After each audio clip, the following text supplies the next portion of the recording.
여러분 안녕하세요. 정보처리기사 필기 5번째 과목 정보 시스템 구축 관리. 그 첫 번째 수업을 시작해 보도록 하겠습니다.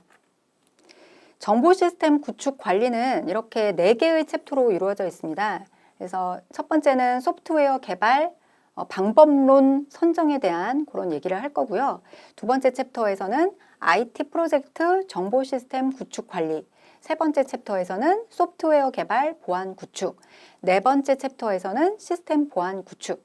자, 요 순서대로 차례도 공부를 해보도록 하겠습니다. 자, 소프트웨어 생명주기 모델이 나왔습니다. 이게 제1과목 그 소프트웨어 설계에서 제가 설명을 드렸던 그 그림을 그대로 다시 한번 가지고 와봤는데, 소프트웨어를 어떻게 개발할 것인가에 대한 전체적인 큰 흐름이 소프트웨어 생명주기 모델이라고 했었죠. 그래서 소프트웨어도 사람처럼 태어나서 죽을 때까지 한 평생에 대한 그 인생 그 순서를 가지고 있다. 그런 그 가정하에 이런 모델을 만들었다라고 했었습니다. 근데 그때 봤던 것보다 지금 단계가 더 늘어난 걸 보실 수가 있죠. 우리가 1과목을 공부할 때는 이제 요구사항 분석부터 시작해서 요구사항 분석, 설계, 구현, 테스팅, 유지보수 요 순서대로 폭포에서 물이 떨어지는 것처럼 앞 단계가 끝나면 다음 단계로 넘어간다. 이제 이런 내용을 공부를 했었는데, 이제 그 앞에다가 이렇게 타당성 검토, 계획 이런 단계도 한번 더 넣었습니다.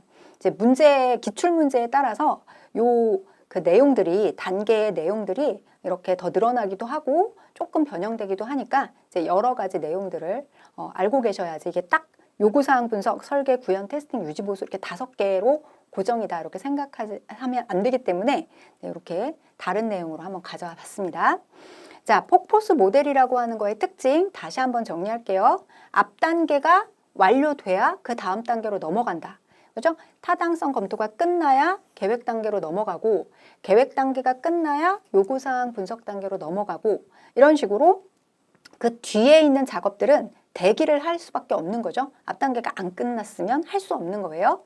그리고 완성된 모습을 후반부가 되기 전엔 볼 수 없다. 이런 내용도 있었고, 수정이 어려운 게 단점이었습니다.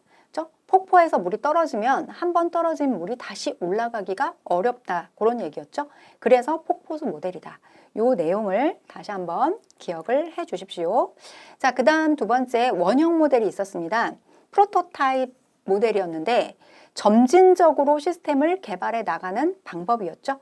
그래서 되도록이면 빨리 모델하우스를 만들어서 고객에게 보여준 다음에 이렇게 만들면 되겠습니까? 라고 해서 같이 요구사항을 조정하는 단계를 거치면서 완제품을 만들게 된다. 이제 그런 내용이 원형 모델의 내용이었죠. 자, 기억을 한번 되살려 보시고요. 그 다음 세 번째로 나선형 모델이 있었습니다. 이거는 고비용의 시스템 개발. 그러니까 이제 여기에 중점적으로 봐야 되겠죠? 큰 시스템 구축. 큰 시스템을 구축할 때 효과적인 방법이 되겠습니다. 그래서 나선형 모델에서 중요한 건 요 위험 분석 단계인 거죠. 그래서 프로젝트를 수행하다 보면 일어날 수 있는 여러 가지 위험을 최소화하는 게 요 그 나선형 모델의 특징이 되겠습니다. 프로젝트가 그 한두 푼 드는 사업이 아니잖아요. 그렇기 때문에 되도록이면 위험을 미리미리 분석해서 사전에 예방해서 비용을 줄이는 게 이렇게 고비용 시스템 개발을 할 때 중요한 요소가 되겠죠. 그래서 나선형이니까 이렇게 조금씩 이 단계를 계속 이런 식으로 돌아가는 거죠. 계획하고 위험 분석하고 개발하고 평가하고 다시 계획하고 위험 분석하고 개발하고 평가하고 이런 식으로 계속 돌아가면서 이렇게 그 생명 주기가 계속 돌아가는 그런 형태의 모델이 되겠습니다. 바로 문제 풀 수 있을 것 같아서 바로 문제를 넣어봤습니다. 프로토타입을 지속적으로 발전시켜 최종 소프트웨어 개발까지 이르는 개발 방법으로 위험 관리가 중심이다. 이런 식으로 문제가 나오면 당연히 바로 앞에서 봤던 나선형 모형을 찾을 수 있으셔야 되는 거죠. 자, 두 번째 문제를 보도록 하겠습니다. 폭포수 모형의 특징으로 거리가 먼 것이 무엇이냐? 개발 중 발생한 요구사항을 쉽게 반영할 수 있다. 개발 중 발생한 요구사항을 쉽게 반영할 수 없는 게 폭포수 모형의 단점이었던 거죠. 그래서 이렇게 답을 찾아주시면 되겠습니다. 그래도 다른 예제도 한번 볼까요? 네, 순차적인 접근 방법.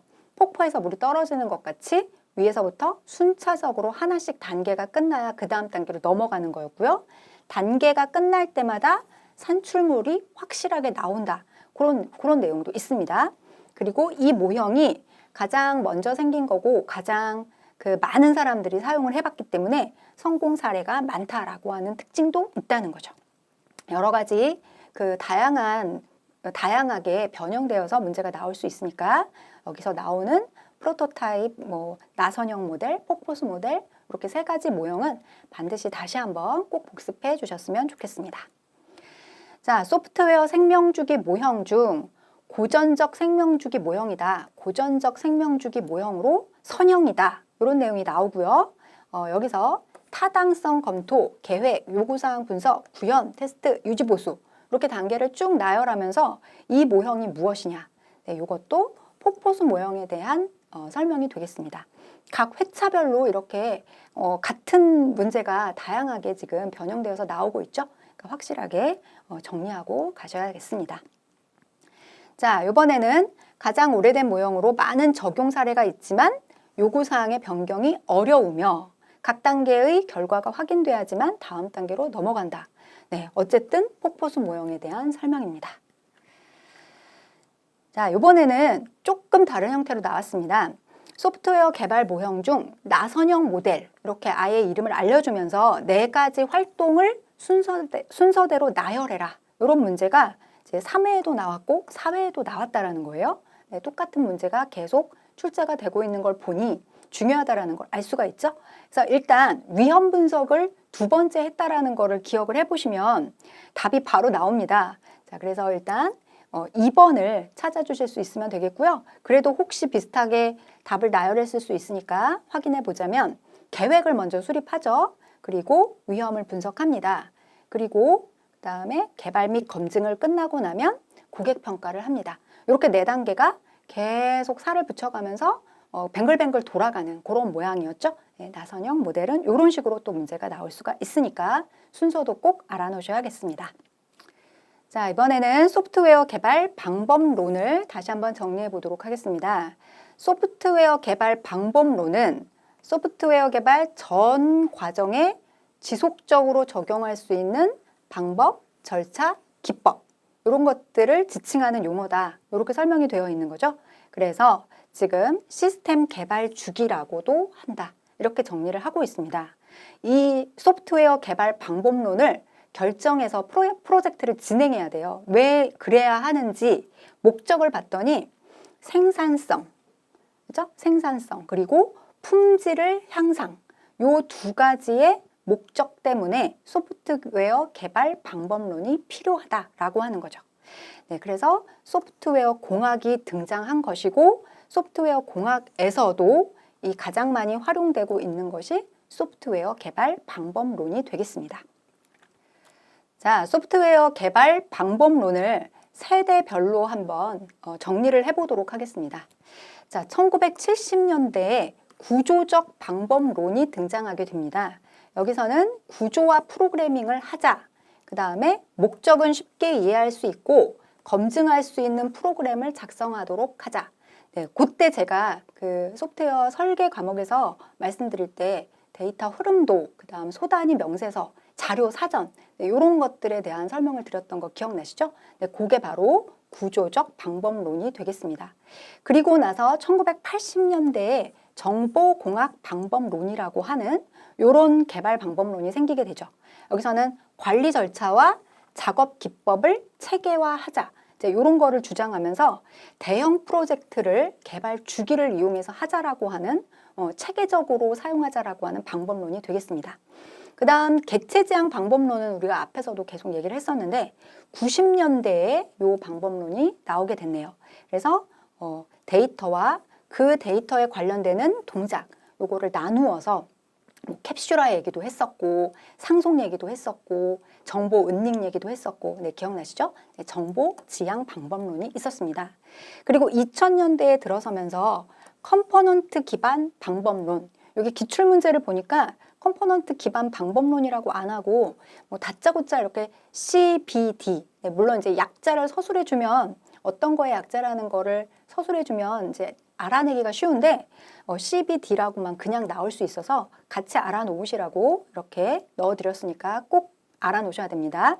요거는 C자가 컴포넌트인 거죠. 컴포넌트라고 하는 건 우리가 앞에서 공부할 때 모듈을 공부했었죠. 그러니까 모듈이라고 생각을 해주시면 되겠습니다. 모듈을 만들었으니까 그 모듈들을 조립해서 내가 필요한 모듈을 가져다가 새로운 응용 프로그램을 작성하는데 사용하겠다. 이제 그런 내용이 되겠습니다. 그래서 요 방법을 이용하면 뭐 재사용하기도 좋고, 네, 그 다음에 효율적으로 작업하기가 좋은 게 되겠죠. 또 2000년대, 같은 2000년대에 애자일 방법론이 나왔습니다. 네, 이것도 앞에 그 과목에서 공부를 했었던 건데 요구사항, 설계, 구현, 테스트 요런 과정으로 개발을 하자라는 거고 개발 과정의 어려움을 극복하는 거에 초점을 맞춘 그런 애자일 방법론이 있었죠.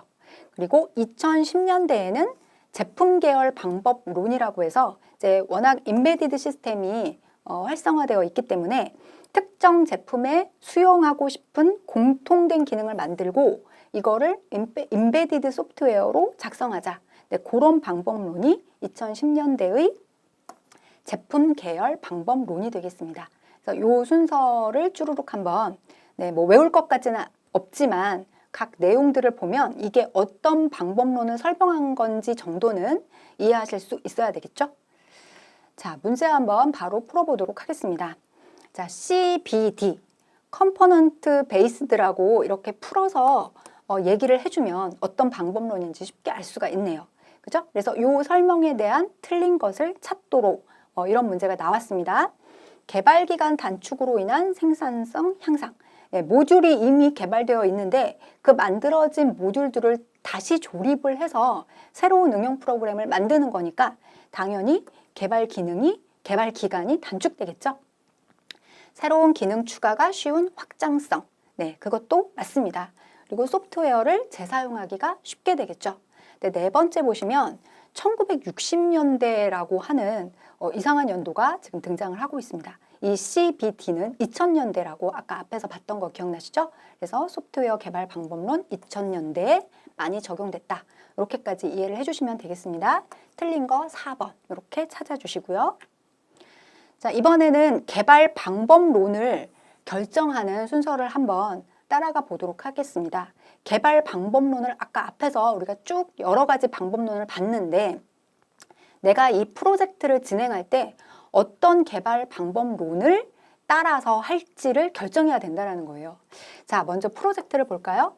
프로젝트라고 하는 것은 사업의 목적에 따라 미리 계획된 일정, 금액, 그 범위 안에서 그 원하는 목적을 달성하기 위한 모든 활동이 되겠습니다.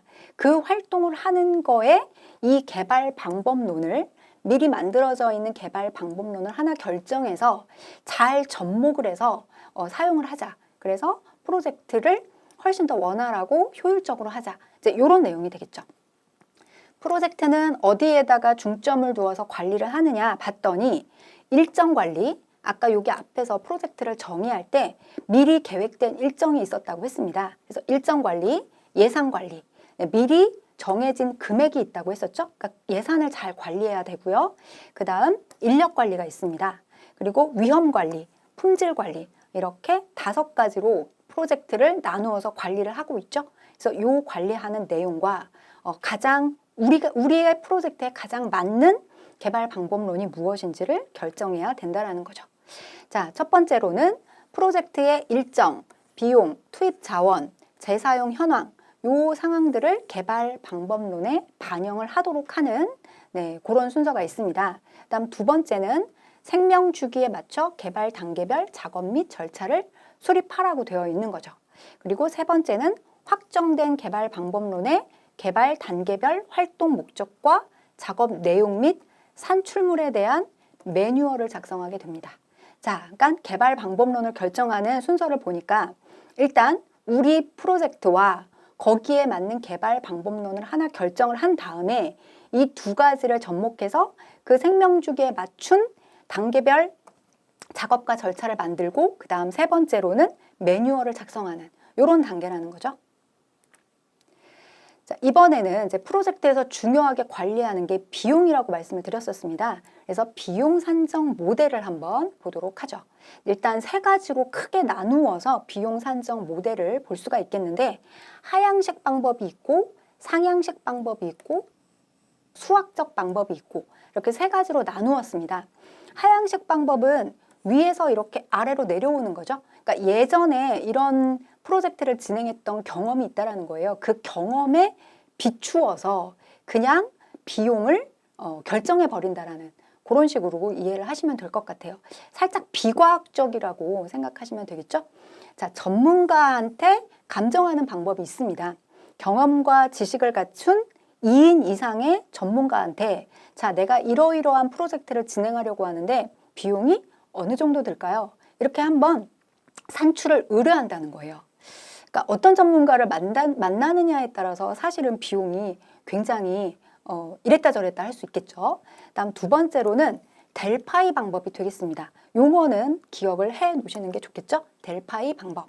요거는 전문가한테 맡겼을 때 아까 제가 앞에서 말씀드린 것처럼 A라는 전문가는 100만 원 들겠는데요. 이렇게 얘기하고 B라는 전문가는 1000만 원 들겠는데요. 이렇게 얘기할 수 있다는 거잖아요. 그래서 이렇게 편차를 줄이기 위해서 중간에 조정자가 개입을 하는 그런 방법이 되겠습니다.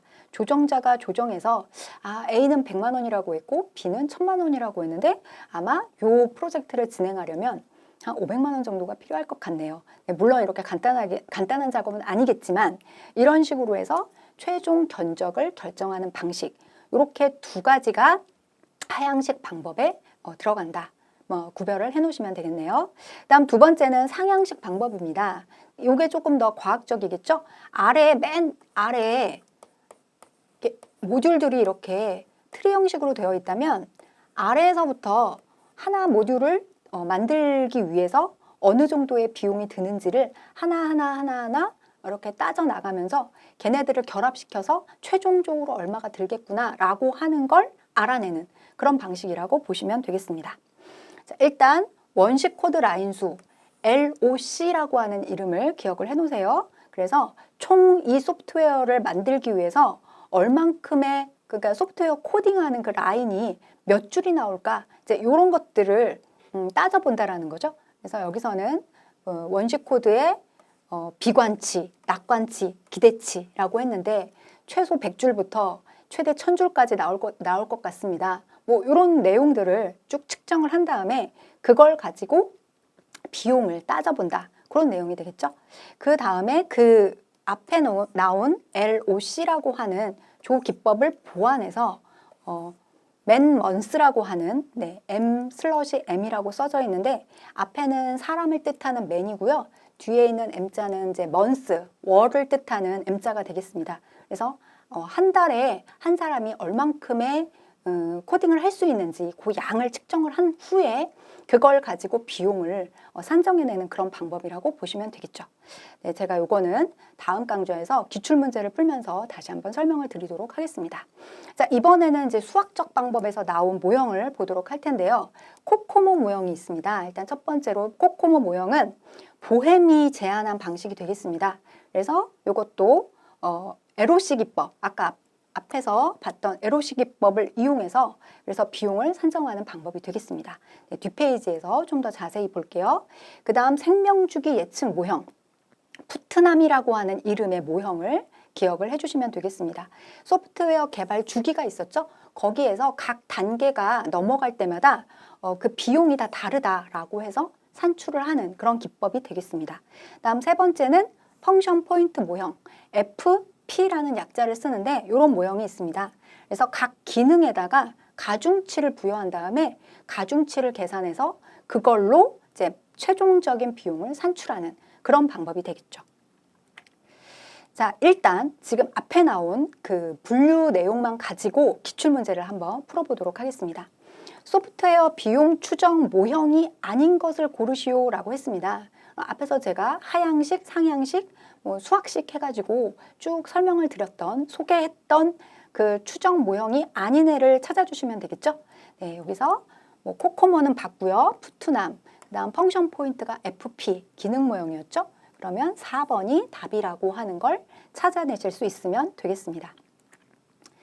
자, 앞에서 나왔던 코코모 모형을 조금 더 자세하게 볼게요. 우리가 이제 소프트웨어를 만들 때 그 코딩하는 그 소스 코드의 그 개수, 줄수, 네, 그거를 이용해서 5만 라인 이하인지 30만 라인 이하인지 요 숫자를 기억을 해주셔야 돼요. 5만이라는 숫자하고 30만이라고 하는 숫자를 기억을 해주세요. 그래서 5만보다 작은 그런 그 코드가 나온다. 그거를 오가닉이라고 하는 이름으로 부르고 분류를 하고 그 다음에 세미 디태치 해가지고 30만 라인 이하는 또 이쪽 부류에다가 집어넣습니다.